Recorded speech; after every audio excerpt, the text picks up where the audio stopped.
मंगलाचरण करेंगे। ओम नमः सिद्धेभ्यः जय श्री ओम नमः सिद्धेभ्यः जय श्री ओम नमः सिद्धेभ्यः। मंगलम भगवान वीरो मंगलम गौतमो गणी मंगलम कुंद कुंदाद्यो जैन धर्मोस्तु मंगलम। सर्व मंगल मांगल्यम सर्व कल्याण कारकम प्रधानम सर्वधर्माणां जैनम जयतु शासनम। जैनम जयतु शासनम जैनम जयतु शासनम। नमः समय साराय स्वानुभूत्या चकाशते चित् स्वभावाय भावाय सर्वभावांतरच्छिदे। अध्यात्म अमृत कलश का निर्जरा अधिकार हमारा चल रहा है, जिसमें हमने बहुत बारीकी से समझा कि वास्तव में जीव की निर्जरा कब शुरू होती है। और निर्जरा दो प्रकार की होती है, एक सविपाक निर्जरा, एक अविपाक निर्जरा। जिसमें से जो सविपाक वाली जो है वो तो कर्म का फल मिलने के बाद में, और वो कर्म चले जाते हैं।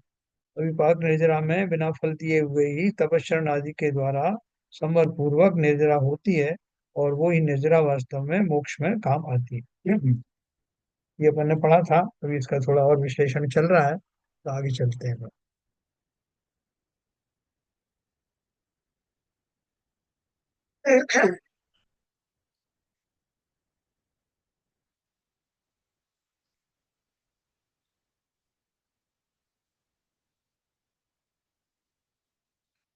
देखो, अपन ने कल ये पढ़ा था।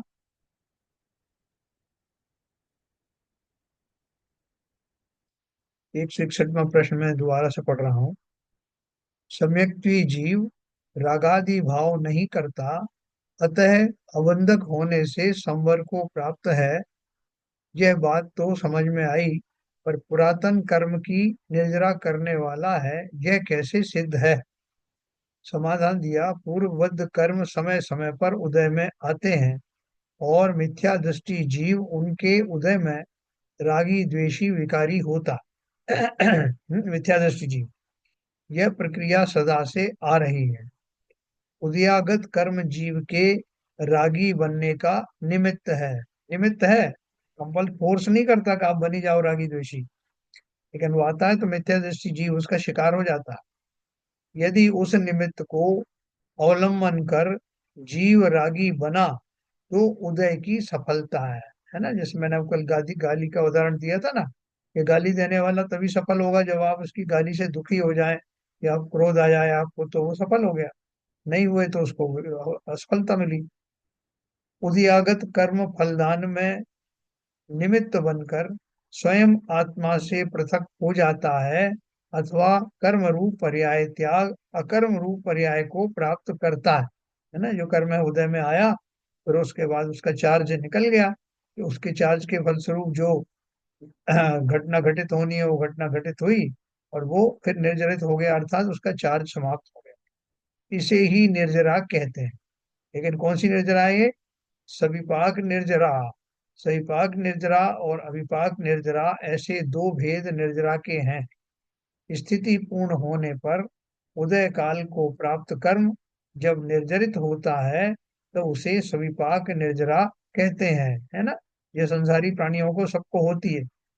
वो फल देता है, और वो फल दे करके वो कर्म तो डिस्चार्ज हो जाता है, लेकिन उसके बाद में वो जीव की जो रिएक्शन होता है मिथ्या दृष्टि जीवों की विशेष तौर से, तो उसमें फिर नवीन कर्म का बंध होता है। इसलिए वो निर्जरा काम की नहीं। लेकिन कौन सी काम की है? तथा जो कर्म उदयावस्था के काल को प्राप्त नहीं है, वे तप आदि के कारण असमय में भी निर्जीर्ण होते हैं, इसे उदीर्णा कहते हैं। दूसरे कर्म कौन से हैं? जो कर्म अभी उदय के काल को प्राप्त नहीं हुए, मतलब सत्ता में मौजूद हैं, लेकिन अभी उनका उदय काल आया नहीं है, मैच्योरिटी नहीं आई है। उसको मैं पहले ही जीव ने अपने भावों के द्वारा, विशिष्ट भावों के द्वारा उनको नलीफाई कर दिया, यानी उनका चार्ज खत्म कर दिया, तो उस अवस्था को उदीर्णा कहते हैं। इसी को अविपाक निर्जरा भी कहते हैं, है ना। सम्यक जीव उदयागत कर्म को अर्थात उसके सुख दुख रूप फल को भोगता है। तन्निमित्त भूत पंचेंद्रियों के शुभाशुभ रूप फलों को भोगता है, तथापि भोगते हुए भी हर्ष विषाद रूप संक्लेश परिणाम नहीं करता, उन्हें अपने स्वरूप से भिन्न मानता है, अतः अबंधक अर्थात संवारक है। देखो ये जो दूसरे टाइप की जो निर्जरा बताई थी पहली वाली निर्जरा जो सविपाक निर्जरा थी उसमें भी दो प्रकार होते हैं। दो प्रकार इस तरह से अपन मान सकते हैं कि एक में तो जो मिथ्या दृष्टि जीव है उसको उसके भाव खराब होते हैं, क्योंकि जो फल फल दिया तो वैसे ऐसे भाव हो गए। लेकिन दूसरी तरह ऐसे जीव हैं जब उनका कर्म उदय में आया तो वो संक्लेशित नहीं हुए, उनके परिणाम बिगड़े नहीं, तो उनकी जो निर्जरा हुई वास्तविक निर्जरा हुई, संवर पूर्वक हुई। और दूसरा जो विशेष रूप से बताया कि तपस्चरण के बाद में बहुत सारे ऐसे कर्म होते हैं जो फल दिए बिना ही खिल जाते हैं, तो ऐसी इस टाइप की निर्जराएं हुई थी। सम्यक्ति जीव उदयागत कर्म को अर्थात उसके सुख दुख रूप फल को भोगता है। अगर अपने संसारी जीवों की तरफ आ जाओ, संसारी जीवों में वो सम्यक दृष्टि जीव भी है। वो क्या कर रहे हैं, उदय में आने वाले कर्म को सुख दुख रूप में फल को भोगता है। भोगता का अर्थ क्या है यहाँ, कल अपन ने पढ़ा था, मिथ्या दृष्टि जीव तो वास्तव में भोगता है, मतलब उससे दुखी सुखी होता है। सम्यक्ति जीव को भोगने का अर्थ क्या है कि वो उसके संज्ञान में आते हैं। जैसे किसी कोई चक्रवर्ती बन गया, सेठ बन गया, बहुत बड़ा जो है भूमि का जो है वो अधिपति बन गया, तो उसको पता है कि ये सब जो है कुछ घटनाएं ऐसी हैं जिन्हें जगत अच्छी मानता है, शुभ मानता है। ये मेरे साथ भी हुआ है, मुझे ऐसे पद आदि की प्राप्त हुई, धन आदि प्राप्त हुआ है। ये वो कोई पागल तो है नहीं कि वो इस बात को नहीं समझेगा, तो वो उसकी संज्ञान लेता है। और मतलब उसमें जो कुछ उसकी इस भूमिका में आया, धन आया है, वैभव आया है, महल आया है, तो महल में रह रहा है, उसी को भोगना कहते हैं। लेकिन महल से मिथ्या दृष्टि की तरह उससे पुलकित नहीं होता, उससे जुड़ता नहीं, करे मैं तो धनपति बन गया और बाकी सब जीव नगण्य है और मेरा तो ये हो गया, ऐसा नहीं भाव रखता। तो सम्यक दृष्टि का भोगना उन्हीं परिस्थितियों को, सम्यक दृष्टि कैसे भाव से भोगता है और मिथ्या दृष्टि कैसे भाव को भोगता है। मिथ्या दृष्टि चूंकि उसको हर्ष और विषाद रूपी उसमें फंस जाता है, इसलिए नवीन कर्म का उपार्जन करता है, उसकी भोगना उस रूप में होती है। सम्यक दृष्टि जीव की भोगना कैसे होती है, इस सहज में उसको स्वीकार कर लेता है कि भाई ठीक है, धन आदि की प्राप्ति हुई है, तो अब वो ऐसा थोड़ी कि सभी धन फेंक करके और वो निर्धन हो जाएगा। जो आया है तो ठीक है, लेकिन उसमें विशेष तृष्णा या कृद्धता नहीं होती। इसी तरह से व्यापार में घाटा हो गया, बहुत कुछ इस तरह चला गया, तो सम्यक दृष्टि जीव उसका विषाद नहीं करता कि भाई ये तो पुण्य के उदय में आया था और पाप के उदय में चला गया। ऐसे ही दोनों के चिंतन में विशेष फर्क है। भोगना दोनों को इसलिए कहा है क्योंकि वो सुख रूपी सामग्री उसको मिली है, जैसे सुख की सुख कहते हैं, और दुख रूपी सामग्री भी जैसे जन जगत कहता है उसे मिली है, इसलिए वो उसका आ, उसके जीवन में से वो गुजरता है, उन स्टेप्स में से गुजरता है। इसलिए कहा जा रहा है कि सम्यक दृष्टि जीव को भी सुख दुख आते हैं, लेकिन उसकी मान्यता अलग होती है। और मिथ्या दृष्टि जीव तो वास्तव में ही जिसे सुख कहता है संसार, उसमें आके बहुत फूल के पा हो जाता है। और कोई अगर धन आदि चला जाए, किसी का वियोग हो जाए, तो रो रो करके आर्त और रौद्र ध्यान का बंद करता है। तो सम्यक जीव उदयागत कर्म को अर्थात उसके सुख दुख रूप फल को भोगता है, तन निमित्त भूत पंचेंद्रियों के शुभाशुभ रूप फलों को भोगता है, तथापि भोगते हुए भी हर्ष विषाद रूप संक्लेश परिणाम नहीं करता, उन्हें अपने स्वरूप से भिन्न मानता है, अतः अबंधक अर्थात संवारक है। इस संवारक स्थिति में होने वाली कर्म निर्जरा ही सच्ची निर्जरा है। अब क्या होगा कि वो जो पाप का उदय में उसका धन आदि चला गया था और वो संक्लेशित नहीं हुआ, तो पाप का उदय हमेशा टिकने वाला तो है नहीं, तो थोड़े समय तक जब तक वो उसके भाग में है, वो कर्म ऐसा उदय में है, तब तक वो निर्धन रहा। लेकिन फिर भी वो उसने उसका बुरा नहीं माना। थोड़े समय के बाद में जब तक वो कर्म का उदय हो रहा, उसके बाद चला गया। उसके बाद पुण्य का उदय आया, पुण्य के उदय में उसको सारी सुविधाएं मिलना शुरू हो गई, तो उसमें भी उसने वही भाव रखा। कि भैया अब ये दूसरा कर्म आया, पुण्य वाला आया है, तो इसके निमित्त से ये सामग्री प्राप्त हुई है, तो उसमें भी कोई वो उसका विशेष हर्ष आदि नहीं मानता। तो जब दोनों ही कर्म दोनों तरह के आए और जीव का भाव न्यूट्रल रहा, समता वाला रहा, तो कर्मों की क्या स्थिति रही? कर्म आने से मतलब कर्म तो निर्जरित हो गए, दरिद्रता वाले ने अपना फल दिया और जो धनवान बने वाले ने अपना फल दिया, दोनों ही अपना फल देकर चले गए। लेकिन उस जीव ने अपने संवर के द्वारा उनमें राग आदि उत्पन्न होने नहीं दिए, इसलिए नवीन कर्म का बंध नहीं हुआ। इसी को संवर कहते हैं। वो कर्म आए, फल दिया, लेकिन फल का उसने उसके अनुभाग का फल भोगा नहीं। तो इसलिए वो ये ये जो खूबी है, ये सम्यक दृष्टि की तो होती ही है, लेकिन मिथ्या दृष्टि जीव भी इनका अनुकरण करके, अभ्यास करके सम्यक दृष्टि के भूमिका के निकट पहुंच सकता है कालांतर में, इसी अभ्यास के द्वारा। क्योंकि वो अभ्यास किसके बल पर करेगा? उसके पास आलम्बन क्या रहेगा? उसके पास यही आलम्बन जो सम्यक दृष्टि जीव चिंतन करता है। ऐसा आलम्बन भले ही वो भी गहराई से न कर पाए, लेकिन शास्त्र आदि के स्वाध्याय से स्वजनों का उपदेश सुन करके वो भी इसका प्रयास कर सकता है, और कालांतर में यह भी उसके सम्यक का एक कारण बन सकता है। दूसरी बात यह है कि भले ही उसका उतनी जोर का संवर वगैरह ना हो, लेकिन जितना जितना हम इनके फलों से कम जुड़ेंगे, उतना उतना हमारा दुख कम महसूस होगा। जो अपन किसी को जो सांत्वना देने जाते हैं ना, भैया चल, जो कोई आया है वो चला गया है, ये तो आना जाना लगा ही है, संसार का नियम है, क्यों दुखी होते हो? तो ये जो उपदेश हम दे करके आते हैं ना, वो उपदेश देते समय हमारे भी वैसे ही भाव हो जो हम दूसरे को फील कराना चाहते हैं, तो हमें भी बहुत अच्छा लगेगा। और जब हमारे ऊपर वही दशा आएगी, तब हम स्वयं को संबोधन दे पाएंगे। मिथ्या दृष्टि जीव भी अपने में कई प्रकार होती हैं। बहुत सारे जीव मिथ्या दृष्टियों में भी ऐसे हैं कि जो सम्यक्ति जीवों के लगभग समान रूप से इन विषमताओं में, प्रतिकूलताओं में दुखी सुखी होते नहीं। तो ये हम भी अभ्यास कर सकते हैं, इसके लिए हमने ठेका नहीं लिया है। हम उस बात का इंतजार नहीं करें भाई साहब सम्यक दर्शी होंगे तब करेंगे हम ये सब, अभी तो दुखी हो लें ना होना। तो प्रश्नकर्ता ने एक प्रश्न पूछा, इसका क्या कारण है कि सम्यक्ति जीव कर्मोदय जन्य स्थिति में सुख दुख भी भोगता है, पर हर्ष विषाद नहीं करता? क्या ऐसा कभी संभव है ना? वो चेले को ये बात विश्वास नहीं हो रही है कि सुख दुख तो आ रहे हैं, कर्मोदय जन्म की स्थिति हो रही है, और वो उसमें हर्ष विषाद ना करे, ऐसा कैसे हो सकता? समाधान दिया कि अवश्य संभव है। सम्यक तो परिणाम के साथ अनंतानुबंधी आदि जितनी कषायों का जिस गुण स्थान में अभाव होगा, उतनी उतनी विरागता बढ़ेगी। है ना? अपन जो गुण स्थान आते हैं, वो गुण स्थान कौन से हैं?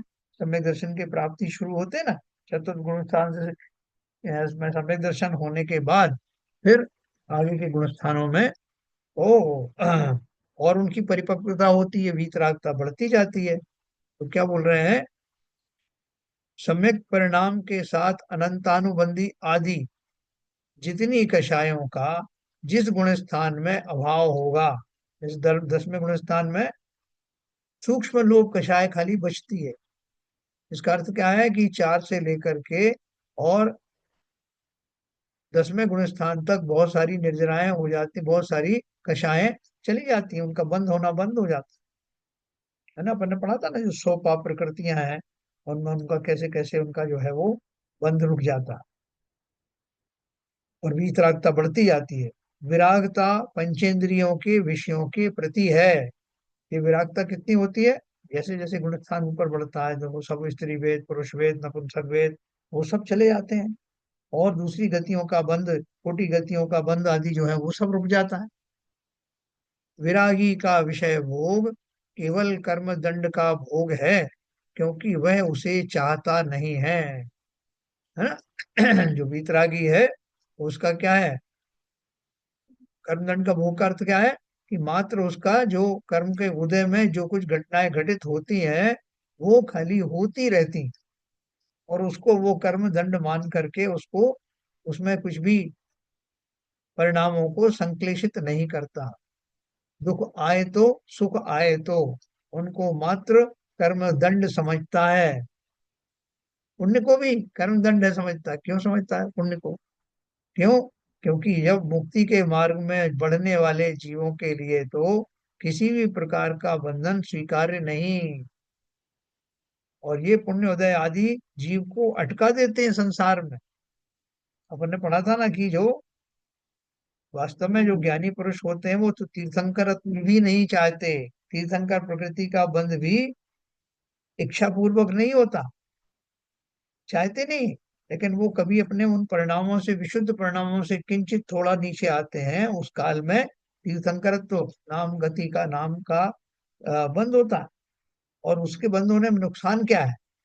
फायदा तो जो है वो है ही कि वो निश्चय मोक्ष जाएगा, लेकिन साधारण केवली को उतने समय तक संसार में रुकने की जरूरत नहीं। जबकि तीर्थंकर के उनके लंबे चौड़ा उनका समय होता है उनके पास, तो उतने समय तक संसार में रहना पड़ता है ना। तो इसलिए वो बोल रहे हैं कि किसी भी प्रकार का पुण्य भी ज्ञानी चाहता नहीं, कि पुण्य रहेगा तो उसका भोगने के लिए संसार में उतने समय तक रुकना पड़ेगा। तो विरागी का विषय केवल कर्म दंड का भोग है, क्योंकि वह उसे चाहता नहीं। जैसे किसी को जेल में डाला जाए पर उसे कारागार में रुचि नहीं है, अतः राग का अभाव है? आपको जेल में डाल दिया जाए और जेल जेल में आपको खाने पीने की चीजें भी किंचित मुहैया कराई जाती हैं, लेकिन अपने को उसमें आनंद नहीं आता जेल में रहने का। जेल के प्रति द्वेष भी नहीं है, क्योंकि वह समझदार जानता है कि मेरे अपराध का यह फल है, इसे भोग लेना ही श्रेयस्कर है।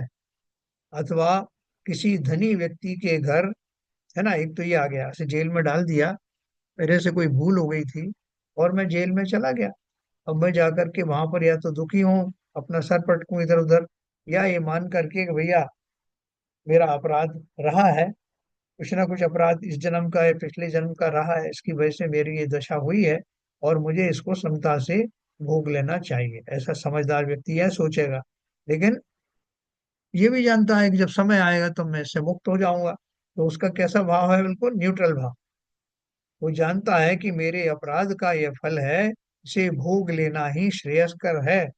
अथवा किसी धनी व्यक्ति के घर कोई अतिथि आया, उसे सब प्रकार वहां सुख सुविधा है, तथापि पर घर में उसे रुचि नहीं है, अतः वह उन पराधीन सुखों को भी हेय मानता है और अवसर पाकर उन्हें छोड़कर अपने घर चला जाता है। पर दूर की बात क्यों कहें, आजकल सबके बच्चे विदेशों में रहते हैं, कोई अमेरिका में, कोई ऑस्ट्रेलिया में, कोई कनाडा में, और जो अपने माता पिता को वहां बुलाते हैं, उनका मन करता है कि हम उनको भी वो सुख सुविधाएं प्रदान करें जिसे हम भोग रहे हैं। लेकिन माता पिता वहां जा करके अपने आप को कैद हुआ सहसा मानते हैं। क्यों मानते हैं? क्योंकि यहाँ रह करके वो स्वतंत्र हैं अपने हिसाब से कार्यकलाप करने में, जाने आने में, बातचीत करने में। वहां नहीं है, वहां तो पूर्ण रूप से निर्भर है बच्चों के ऊपर। जब वो ऑफिस से आएंगे तब कहीं लेके जाएंगे, तब दो चार बातें होंगी, नहीं तो आप घर में कैद हैं, हाउस अरेस्ट। तो ये बोल रहे हैं कि धनी व्यक्ति के घर अतिथि आया, सब सुख सुविधाएं हैं, तथापि पर घर में उसे रुचि नहीं है, अतः वह उन पराधीन सुखों को भी हे मानता है। तो वो क्या सोचता है, भैया अब बच्चों का मन रखने के लिए आ तो गए हैं, लेकिन जितनी जल्दी हो जाए निकल जाऊं। है? ठीक उसी प्रकार से पुण्य और पाप के जाल में फंसा हुआ वो ज्ञानी व्यक्ति बहुत शीघ्र ही संसार से मुक्त होना चाहता है। जेल में आप उसको खूब दूध जलेबी सब कुछ खिलाओ तब भी वो सुखी होगा क्या? तो भैया ये तो आप छोड़ दो, मैं तो घर में दाल रोटी खाऊंगा भाई अच्छी। ठीक उसी प्रकार से संसार में फंसा हुआ व्यक्ति, चाहे उसको चक्रवर्ती के भोग मिले हों या निर्धनता के चक्कर में पड़ा हो, दोनों ही दशा में वो अपने आप को सामान्य महसूस नहीं करता। उसे तो उस दिन का इंतजार है जब छोड़ करके ये कैद और वो हंस मुक्त हो जाएगा। इसी प्रकार सम्यक्ति जीव पंचेंद्रियों के विषय जन्य सुख दुख को हे मानता है, उनमें अनुरक्त नहीं होता। इससे वह कर्म दंड को अरुचि पूर्वक भोगने से नवीन बंद नहीं करता है। तो अभी कैसे रहता है, जैसे हम विदेश में रहे ना, तो कैसे रहता है भैया, ठीक है, बच्चों को भी बुरा भला नहीं कह सकते कि उन्होंने इतने प्रेम से बुलाया है, लेकिन अपने स्वभाव के अनुसार वहां न मिलने के कारण आनंद का अनुभव भी नहीं हो रहा है। बच्चे भी कोई तो दुख नहीं दे रहे हैं, लेकिन आनंद का अनुभव भी नहीं हो रहा है। ऐसी दशा में जीव कैसा रहेगा कि वो न्यूट्रल रहेगा, सो ठीक है भैया, जो है सो ठीक है। इसी प्रकार वो ज्ञानी उस कर्म दंड में होने वाले फल, यानी पुण्य में और पाप के में किसी प्रकार से जुड़ता नहीं, और जुड़ाव ना होने से उसको नवीन बंध नहीं होता। और उस काल में उद्यागत कर्म तो निर्जरता ही है, ऐसा स्वभाव है उनके। भैया आए हैं अपन यहाँ बेटे बेटी के पास में, तो इतना समय आराम से निकाल दो, अपने किसी भी तरह से एडजस्ट करो, पूजा पाठ करो, टाइम निकालो, घूमो फिरो, सैर करो। तो उन्होंने इतने मन से बुलाया है, कोई अपने वो दुश्मन थोड़ी। लेकिन मेरा मन नहीं लग रहा है, ये भी अपनी जगह सत्य है। तो ऐसी कंडीशन में हम एक ऐसी स्टेज पे आ जाते हैं कि हम समता वाली स्टेज पे आ गए कि ठीक है, जैसी स्थिति है उसको जैसे तैसे निभाना है। तो ना बच्चों के बुरे बने, और ना ही अपने को वो बहुत ज्यादा एकाकीपन महसूस हुआ कि बच्चों से दोस्ती कर ली, कहीं घूम फिर आए, कैसे कर लिया। ये मैं आपको प्रैक्टिकल एग्जांपल दे रहा हूँ। तो यहाँ वो क्या कर रहे हैं, इससे वह कर्म दंड को अरुचि पूर्वक भोगने से नवीन बंद नहीं करता। यही संसार में रहने वाले जीवों के साथ है, जो ज्ञानी है। जानते हैं कोई कोई कर्मों का उदय ऐसा आता है, किसी ने कभी चुगली कर दी, किसी ने कभी मान अपमान कर दिया, कभी धन चला गया, कभी धन आ गया। क्या इसमें बड़ी बात है। अपन तो ऐसा इंतजाम करो कि ये सब उतार चढ़ाव वाली जीवन समाप्त हो जाए, इन पर्यायों का ही अंत हो जाए।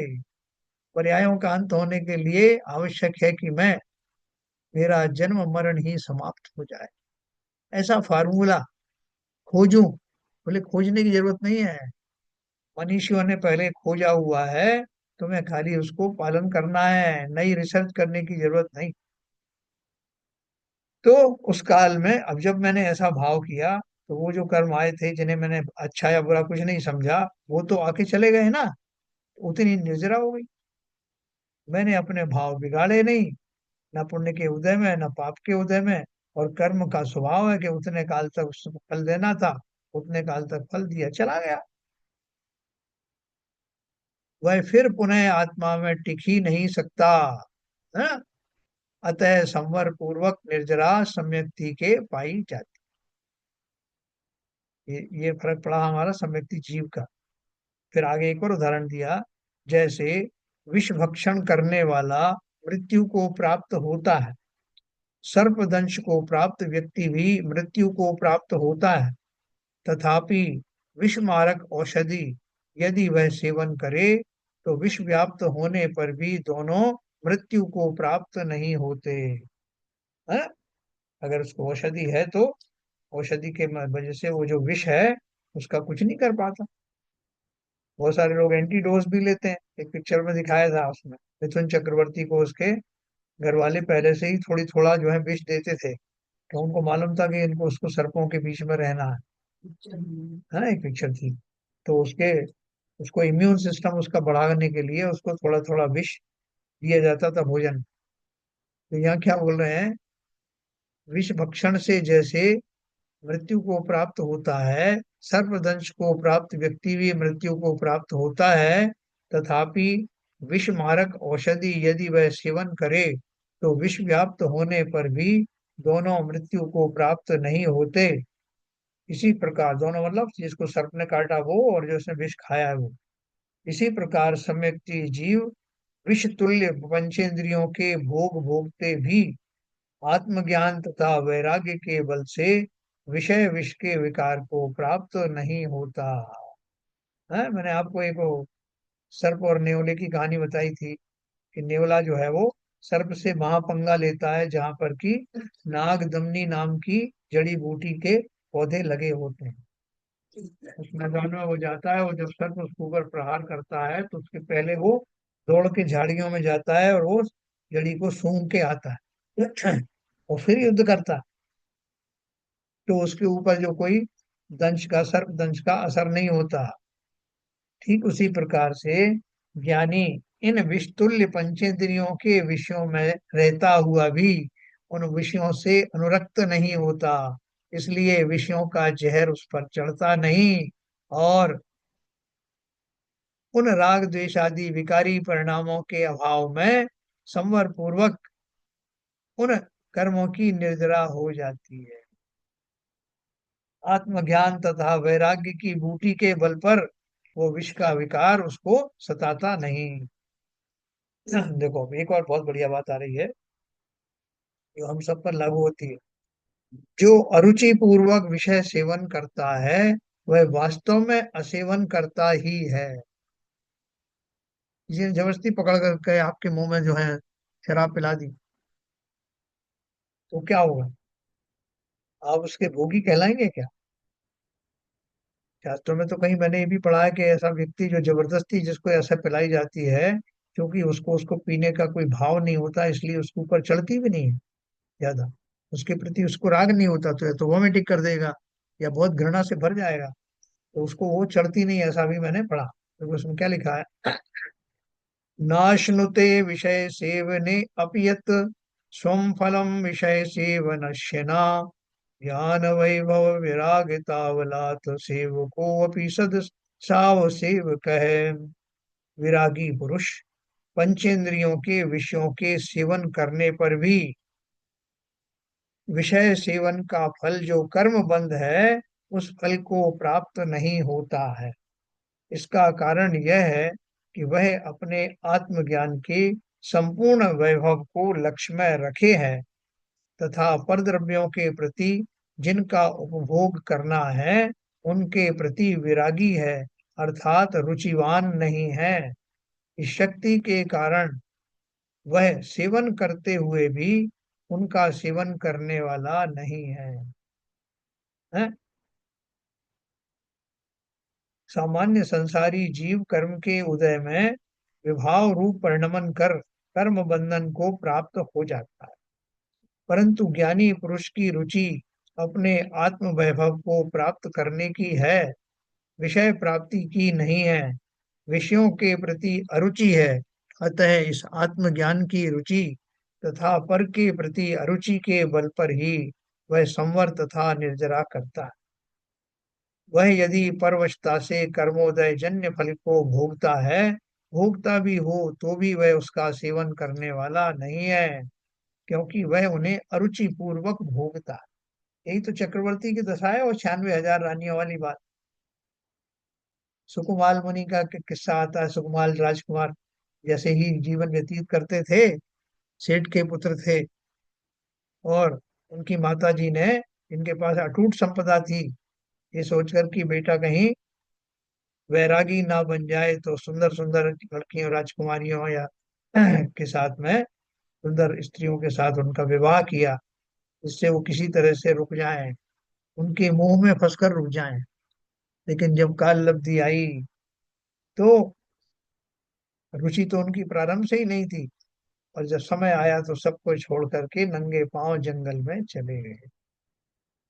है ना? तो जिसके मन में रुचि है ही नहीं, उन्हें लाख आप जो है भोगादि की सामग्री के बीच में डाल दो, महलों में ले जाओ, लेकिन मुझको न मिला सुख क्षण भर भी, कंचन कामिनी प्रासाद, ये भाव के धारी वो होते हैं क्योंकि वह उन्हें अरुचि पूर्वक भोगता है। तो प्रश्न पूछा, भोगने वाला रुचि पूर्वक नहीं भोगता, करने वाला रुचि पूर्वक नहीं करता, ऐसी बात समझ में नहीं आती। आप बोलते हुए सम्यक दृष्टि जीव ऐसा वो मन से नहीं करता, मन से नहीं भोगता, ऐसा कैसे हो सकता? जगत में ऐसी बात नहीं देखी जाती, किंतु इसके विपरीत ही देखने में आती है। तुमने तो देखा संसार में कि जिन्हें भोग आदि मिलते हैं वो खूब जम करके उन्हें भोगते हैं, मन लगा करके भोगते हैं, और जिनको और ऐसी सामग्री उपार्जन के लिए प्रयत्न भी करते हैं। तो आप ये बात कैसे कर रहे हैं कि भोगने वाला रुचि पूर्वक नहीं भोगता? समाधान दिया, ज्ञानी शुभ अशुभ कर्म का उदय भोगता है, वह उसके लिए कर्म का दंड है। अपन लोग जो किसी को रोग बीमारी आ जाती है तो अपन कहते हैं भैया क्या करें, कर्म दंड है ये तो, भोगना पड़ेगा। तो आपने देखा होगा कि जब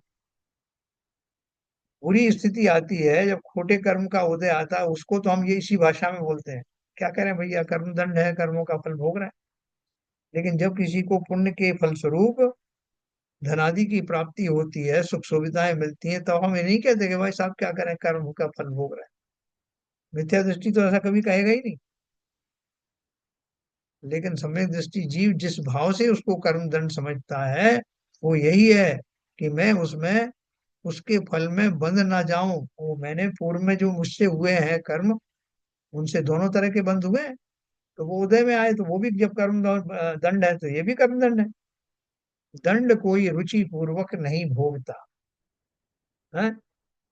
रुचि पूर्वक नहीं भोगता मतलब जो भी थोड़ा बहुत भी जैसे ज्ञान है, वो उसको, फर्क इतना है कि मिथ्या दृष्टि जीव तो जो है वो रुचि पूर्वक किसको नहीं भोगता, जो पाप आदि के उदय में आने वाले जो दुख है उनको रुचि पूर्वक नहीं भोगता, मजबूरी में भोगता है। लेकिन ज्ञानी तो दोनों तरह के ही उदय को रुचि पूर्वक नहीं भोगता। इसी प्रकार जो कार्य परवश इच्छा के विरुद्ध करने पड़ते हैं, उन्हें कोई रुचि पूर्वक नहीं करता, किंतु उसे करना पड़ता है। जैसे अपन चक्रवर्ती की बार बार बात करते हैं ना, कि वो 96,000 रानी है, उसे मिली 6 खंड का राज्य मिला। तो कैसे मिला? उसने प्राप्त करने के लिए इस भाव में कुछ प्रयास किया क्या? चक्रवर्ती के रूप में जब उसका जन्म हुआ, तो ये सब तो उसको बाय डिफॉल्ट मिलेंगे ही मिलेंगे। 6 खंड का राज अधिपति होना, वही तो चक्रवर्ती तो है। उसको जो नवनिधि आदि मिलती हैं, वो सब निधियां, अक्षौणी सेना का होना, इतना बड़े साम्राज्य का राजा होना, महलों का मिलना, ये सब बाई डिफॉल्ट चक्रवर्ती के पद के साथ मिलता ही मिलता है। तो बोलते हैं कि वो कार्य कैसे हुआ, पुण्य के कारण से आया। अभी इस पर्याय में उससे पूछो कि भैया ये सब तुमको अच्छे लगते हैं क्या, तुम अभी इसमें और बढ़ाना चाहोगे क्या? तो वो बोलेगा भैया ये तो सब पूर्व पुण्य के उदय में आया है, इसलिए मुझे ये सब करना पड़ रहा है। लेकिन जैसे ही मुझे मौका मिले, मैं तो इनसे छूटना चाहता हूँ। तो छूटना चाहता है, इसका मतलब क्या है कि अभी उसके ऊपर में जोर नहीं चल रहा है, परवश में हो रहा है। परवश कौन सा है? मेरा पुण्य, पुण्य का दंड, उसके बल से ये हो रहा है, इसलिए वो क्या बोलते हैं, इसी प्रकार जो कार्य परवश इच्छा के विरुद्ध करने पड़ते हैं, उन्हें कोई रुचि पूर्वक नहीं करता, किंतु उसे करना पड़ता है। जैसे किसी व्यापारी की दुकान पर एक सेवक है, वह उस दुकान का सब काम करता है, पर दुकान का स्वामी न होने से उसके लाभ हानि के फल का भोक्ता नहीं होता। सेठ और मुनीम की अपन कहानी पढ़ते हैं ना। इसी प्रकार सम्यक दृष्टि कर्मोदय जन्य स्थिति को भोगता है, पर उसे उसमें आत्मीय बुद्धि नहीं है। अतः उन विकारों का स्वामी न होने से उनके फलस्वरूप कर्मों का बंधन नहीं करता है। अपन ने ये धन्य कुमार जी की कथा सुनी ना। तो धन्य कुमार जी जब घर से निकाल दिए गए, तो वो इधर उधर घूम रहे थे। तो घूमते घूमते एक किसान के खेत में एक हल रखा था। तो उन्होंने देखा कि ये हल क्या होता है, पहली बार देखा, इसको मैं भी चला के देखता हूँ। तो वो चलाने लगे। और वहीं पे उस किसान भी खड़ा हुआ था, तो उससे पूछा भाई मैं थोड़ा सा ट्रायल लेना चाहता हूँ, बस मेरा ऐसी रुचि है। उन्होंने कहा ठीक है चलाओ। हल चलाया तो थोड़ी सी दूर जाकर के एक सोने के हंडे से वो टकराया। उन्होंने जरा मिट्टी हटाई तो ऊपर ही रखा था धन से भरा हुआ कलश। तो उन्होंने देखा कि इसमें लबालब धन भरा हुआ है, तो हल को वैसे ही छोड़ करके वो भागे। क्यों भागे? क्यों, उनको मालूम था, उस जमाने की बात है सतयुग की, कि एक किसान कहीं ये ना कह दे कि ये तुम्हारा है ले जाओ। तो वही हुआ। वो जब जा रहे थे तो किसान की नजर पड़ गई उसके ऊपर, कि ये इतने ऊपर निकल आया, मैं तो हमेशा खेत जोतता हूं, मुझे आज तक नहीं मिला। अवश्य ही ये इस व्यक्ति के पुण्य के कारण हुआ। तो उन्होंने उस घड़े को निकाला, और जो धन्य कुमार भाग के जा रहे थे उनको आवाज लगाई कि भैया ये लेके जाओ, तुम्हारा है ये। उनका मेरा कहाँ से आया, मैं तो इस खेत का मालिक हूं नहीं, मैं तो कुछ साथ लाया नहीं। है ना, ऐसी निर्लिप्त दशा थी। तो उन्हें उस पुण्य का फल भोगने की कतई इच्छा नहीं। जैसे ये बोल रहे हैं ना, इसी प्रकार सम्यक दृष्टि कर्मोदय जन्य स्थिति को भोगता है, पर उसे उसमें आत्मीय बुद्धि नहीं है। अतः उन विकारों का स्वामी न होने से उनके फलस्वरूप कर्मों का बंधन नहीं करता। दूसरा होता तो लोभ से भर जाता, किसान कहे ना कहे उसके पहले ही निकाल के चलता बनता। तो फलता उस लोभ कषाय का अवश्य ही उसे फल लगता। लेकिन यहाँ तो धन्य कुमार के पूरे जीवन में ऐसी घटनाएं हुई। मिथ्या दृष्टि जीव कर्मोदय जन्य सुख दुख में तथा तत्साधन भूत परिकर में निजत्व बुद्धि द्वारा उनका स्वामी बनता है ना। मिथ्या दृष्टि का तो क्या है कि किसी के पैसे अगर गिर जाएं, तो बहुत सारे आपने देखा होगा कि वो लालच की परीक्षा करते हैं कि देखें कितना लालची है, तो जानबूझ के कुछ पैसे गिरा दिए। फिर उनकी टेस्टिंग करी, उससे पूछा भैया ये पैसे गिर गए किसके हैं। तो वो कहेगा देख दाख कर, "अरे वो मेरे ही गिर गए थे।" हैं, जबकि वो जानता है कि मेरे नहीं थे। क्योंकि इसलिए उन्होंने तो कहा, उसको कंपेयर किया है। मिथ्या दृष्टि जीव कर्मोदय जन्य सुख दुख में तथा तत्साधन भूत परिकर में निजत्म बुद्धि द्वारा उनका स्वामी बन जाता है। अतः तत्फल स्वरूप कर्म बंध भी करता। सम्यक दृष्टि को नियम से ज्ञान और वैराग्य शक्ति होती है। हाँ? सम्यक दृष्टिर्भवति नियतं ज्ञान वैराग्य शक्ति संवस्तुत्वं करि कलयितुम्यं स्वान्य रूपाप्ति मुक्त्या यस्माद् ज्ञात्वा व्यतिकर्मिदं तत्वतः स्वं परं च स्वस्मिन्नास्ते परमति परात् सर्वतो राग योगात्। सम्यक जी के आत्मानुभवन की तथा पर के प्रति विराग की शक्ति निश्चय से प्राप्त होती है। देखो ये सब समय दृष्टि की अपन जो महिमा पढ़ते हैं बीच बीच में, तो इससे हमको कहीं ऐसी नहीं आकांक्षा होती कि मैं कब सम्यक दृष्टि बनूंगा, मैं कब उनकी श्रेणी में जाकर खड़ा हो जाऊंगा, जहां रत्न और कांच एक जैसे ही हैं उनकी दृष्टि में। किसी से अनुराग नहीं, किसी से घृणा नहीं। सम्यक्ति के आत्मानुभवन की तथा पर के प्रति विराग की शक्ति निश्चय से प्राप्त होती है। अतएव स्वरूप की प्राप्ति तथा अपने से भिन्न जो पररूप उनकी मुक्ति अर्थात त्याग से निज वस्तु को प्राप्त करने के लिए स्व तथा पर इनको यथार्थ में भिन्न भिन्न जानकर निज में ही अपनी स्थिति को बनाता है, तथा पर के निमित्त से होने वाली समस्त रागादि परिणति से विरक्त होता है। भावार्थ है, सम्यक्ति जीव को मिथ्यात्व कर्म के उपशमादि से, मिथ्यात्व का उपशम होता है ना, तभी तो सम्यक प्राप्त होता है, पहले प्रथमोपशम सम्यक प्राप्त होता है। सम्यक्ति जीव को मिथ्यात्व कर्म के उपशमादि से आत्मानुभवन की शक्ति रूप सम्यक दर्शन गुण की प्राप्ति हुई है, तथा आत्म भिन्न पर पदार्थ अनुपादेय है। आत्मा से भिन्न जितने पदार्थ हैं वो मुझे नहीं चाहिए, ऐसा ज्ञानी मानता है। ऐसी श्रद्धा के कारण पर के प्रति विराग हुआ है। विरागी का अर्थ क्या है? संसार के समस्त पदार्थों से राग रहित हो जाना, किसी तरह का उनके प्रति अनुराग न होना, इसी का नाम है विराग है। लेकिन विराग कहो, वितरागता कहो, उदासीनता कहो, एक ही बात है। लेकिन फिर वो किसको अपना मानता है? किसी में तो उसका रहता होगा ना मन की ये चीज मेरी है, तो वो है उसका। इसलिए उन्होंने बोला आत्म भिन्न पर पदार्थ अनुपादेय हैं, ऐसी श्रद्धा के कारण पर के प्रति विराग हुआ है। अतः यह दोनों ज्ञान वैराग्य शक्तियां उसे नियम से प्राप्त हो। जब सम्यक दृष्टि कह रहा हूं तो अवश्य ही इसके साथ में ये जुड़ा है। जब बोलता हूँ कि साहब एक महान योद्धा उधर से निकल रहा था और वो धनुर्विद्या और तलवार विद्या में पूर्ण महारथी था, तो इसका अर्थ क्या है कि वो इन दोनों विद्याओं से सुशोभित रहता है, और हो सकता है ये उपकरण भी उसके साथ चलते हैं। तो ठीक उसी प्रकार से उन्हें अगर सम्यक दृष्टि कह दिया तो सम्यक दृष्टि में ये दोनों चीजें सिद्ध हो जाती हैं। क्या क्या?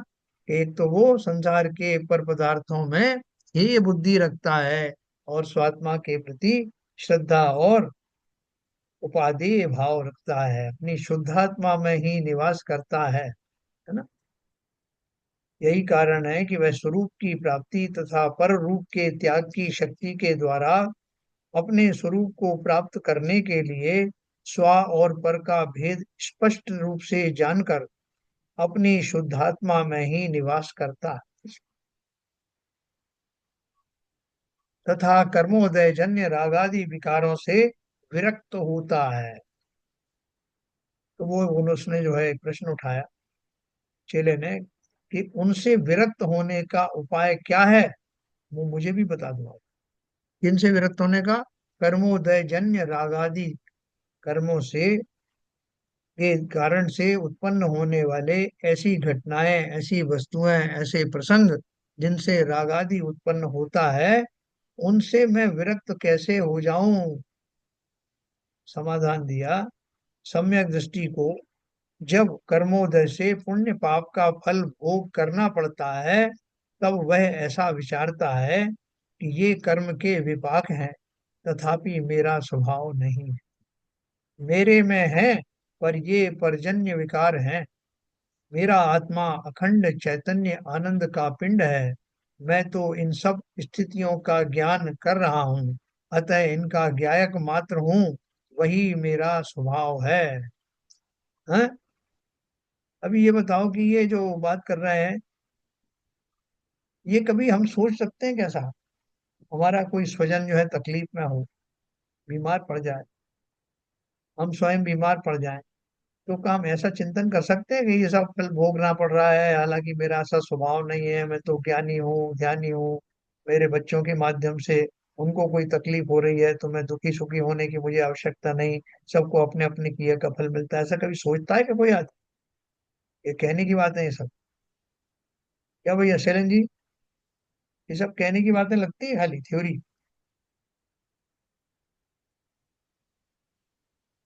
नहीं इसको देखो, नहीं लगता? ने कहने की, अब मिथ्यादर्शी है तो वो तो बात आपकी निश्चित है, वो हमारे को भावी नहीं आता।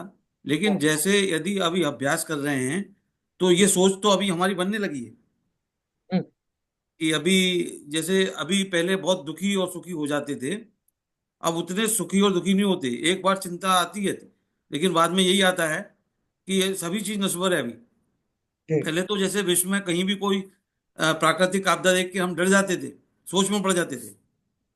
लेकिन अभी उनको हमको ये भान है कि ये तो पृथ्वी कितनी बार मटिया में ठोके और कितनी बार नई बन चुकी है। तो ये तो ऐसे ही चलता रहेगा, संसार में रहेंगे, ये तो चलता ही रहेगा। हम्म। तो इस यदि इससे डर है तो निकलना चाहिए तो ये सोच तो वो- मतलब थोड़ा भाव चेंज हुए हैं।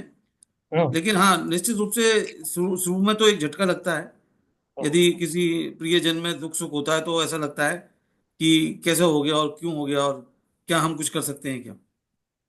नहीं देखो, अपन तो अपन कैसे भी सह लेते हैं, सह लेंगे। अपन ऐसा सोचते हैं कि मैं तो चलो शास्त्राभ्यास करता हूँ, मुझे इतनी जानकारी भी है, इसलिए मैं तो इन सब बातों को समझता हूँ, इसलिए मैं तो इन दुखों को फिर भी सह लूंगा। लेकिन मेरे बाल बच्चे बेचारे, उनको इतना ज्ञान भी नहीं है, और उनको पता नहीं किस कर्म की सजा मिल रही है। कोई दुखी है, किसी की बेटी जो है दुख में है, किसी का बेटा दुख में है, नहीं तो किसी को कोई रोग हो गया। यही तो मिथ्या है, यही तो मिथ्या, असली मिथ्या तो यही है।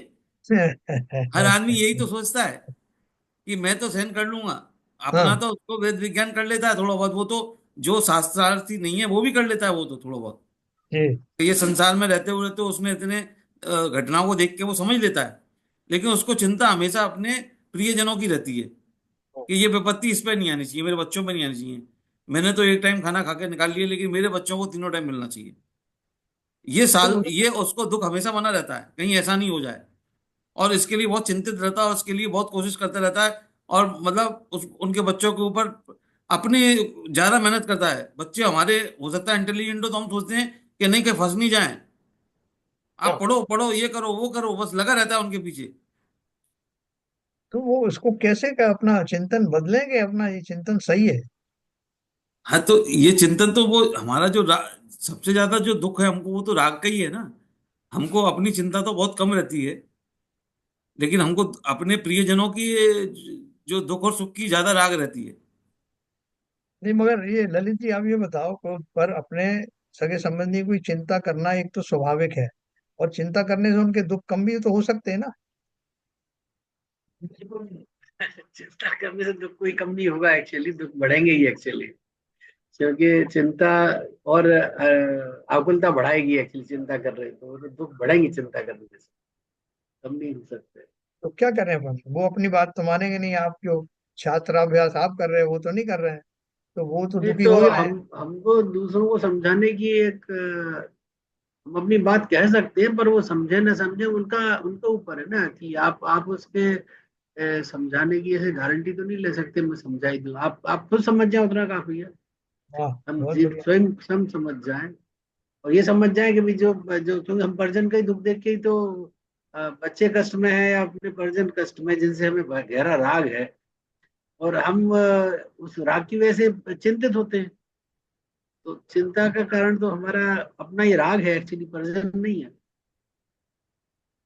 मतलब वो तो आप उनकी चिंता करो या ना करो, जितना उनका जो कर्म का उदय उतना हाँ, उनको कर्म मिलेगा। का उनको उनको हो भोगना होगा, सुख दुख जो भी उनके कर्म के उदय से आएंगे वो भोगने ही होंगे उनको। आप चिंता करें या ना करें, चिंता अगर करते हैं तो हम अपना ही कर्म बंद और कर रहे हैं।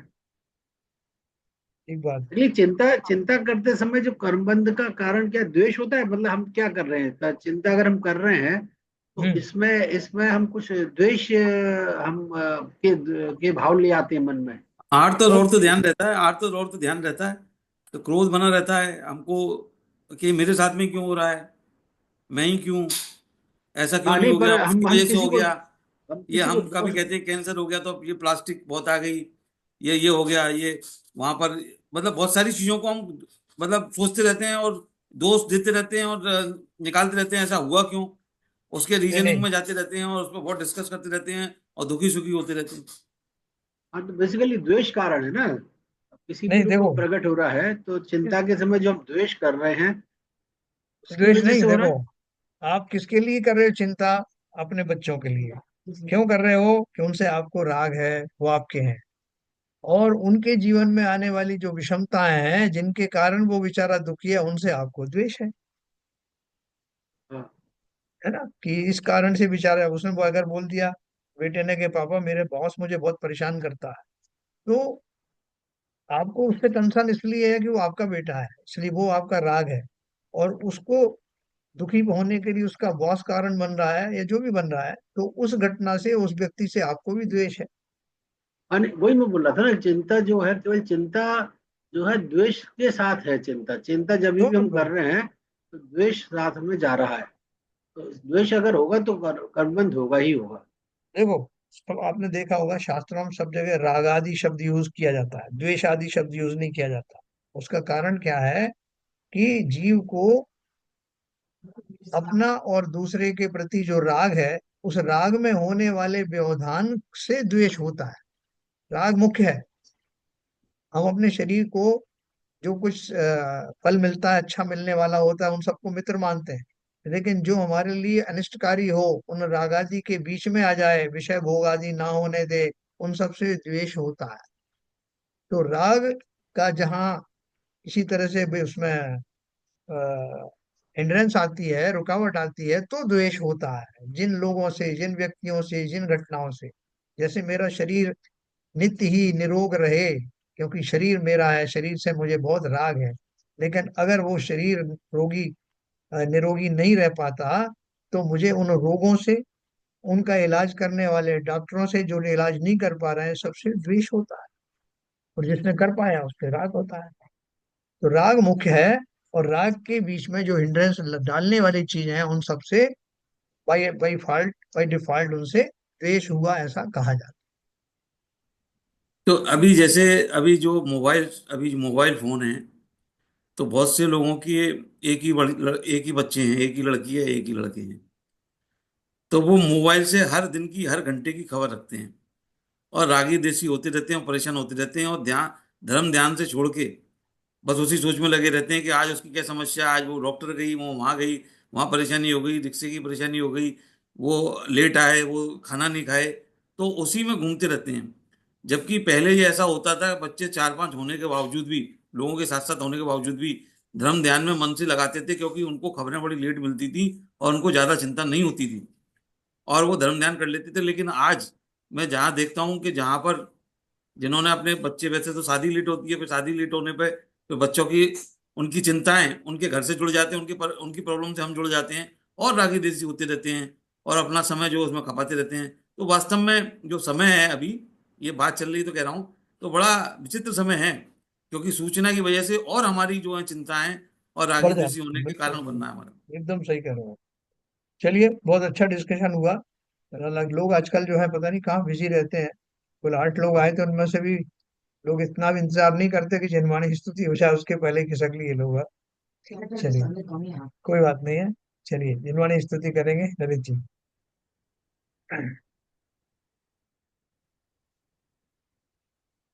शतम नाश वे को ज्ञान के प्रकाश वे को अपर भास वे को भानु सी बखानी है। क्षम द्रव्य जान वे को बंध विधि भान वे को पर पिछान वे को परम प्रमाणी है। अनुभव बताए वे को जीव के जताए वे को काहू न सताए वे को भव्य और आनी है। जहाँ तहाँ तार वे को पार के उतार वे को सुख विस्तार वे को यही जिन वाणी है। हे जिनवाणी भारती तो है जब दिन रहन, जो तेरी शरणा गए सो पावे सुख चैन। या वाणी के ज्ञान से सूझे लोकालो, तो वाणी मस्तक धरो सदा देते हैं दो, सदा देते हैं दो। जिनवाणी माता की जय। जरूर है।